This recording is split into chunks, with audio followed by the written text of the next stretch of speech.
അധ്യാപകർ പറഞ്ഞു തന്നിട്ടുള്ള പറഞ്ഞു കേട്ടുള്ള കാര്യങ്ങളല്ലാതെ അത്യാവശ്യം ചിത്രങ്ങളിലൂടെ അല്ലാതെ ചിത്രങ്ങളിലൂടെ മാത്രമേ ഈ കാര്യങ്ങൾ പഠിച്ചുള്ളൂ. എന്നാൽ ഇന്നത്തെ കുട്ടികൾക്ക് ഇത് എങ്ങനെയാണ് നമ്മുടെ ശരീരത്തിൽ പ്രവർത്തിക്കുന്നത് വളരെ വ്യക്തമായിട്ട് മനസ്സിലാക്കാൻ കഴിയും. അത് വളരെ ചെറിയൊരു പ്രവർത്തനമാണ്. നമ്മുടെ സസ്യങ്ങളിലേക്ക് വലിയ സസ്യങ്ങളിലേക്ക് ഉപയോഗിക്കുന്നത് എങ്ങനെയാണ് ജലം എത്തുന്നത് ഒരു ചെറിയൊരു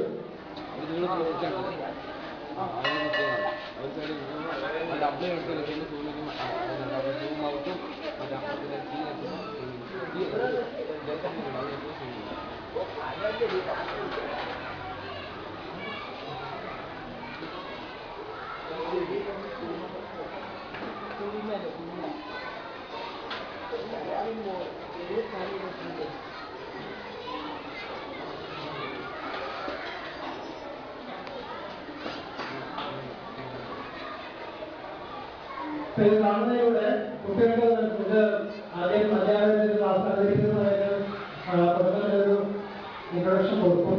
അതിനുശേഷം ഇത് വിഷ്വൽ കാണിക്കുക. ഇതറിയാം ഇതിലൂടെ ജലതന്മാത്രകളുടെ കാര്യം പോയിട്ട് ഇലകളിലേക്ക് എത്താറുണ്ട്. ഇലകളിലേക്ക് എത്തിയാൽ മാത്രമേ സസ്യങ്ങൾക്ക് ആഹാരം ലഭിക്കാൻ കഴിയൂ എന്നുള്ളൊരു പാഠഭാഗം കൈകാര്യം ചെയ്യുന്നതിനുള്ള ഈ ചെറിയൊരു അനിമേഷൻ. ഇത് ഒരു അനിമേറ്റഡ് വീഡിയോ ആണ്. അനിമേഷൻ നേരത്തെ പറഞ്ഞു പാഠഭാഗങ്ങൾ തയ്യാറാക്കുന്നതിന് വേണ്ടി അനിമേഷനുകൾ ഉപയോഗിച്ച് വളരെ ഭംഗിയായിട്ട് തന്നെ വളരെ ലളിതമായിട്ട് പാഠഭാഗങ്ങൾ കൈകാര്യം ചെയ്യാൻ സാധിക്കും. അല്ലാതെ സാധാരണ നമ്മൾ പറയുമ്പോൾ അത് ഇതിലൂടെ നടന്ന് തള്ളിലൂടെ നടന്ന് ഇതിലേക്ക് എത്തുന്നത് പറയുന്നതിന് കുറച്ചുകൂടി വ്യക്തമായിട്ട് മനസ്സിലാക്കാൻ കഴിയും. പിന്നെ അതുപോലെ തന്നെ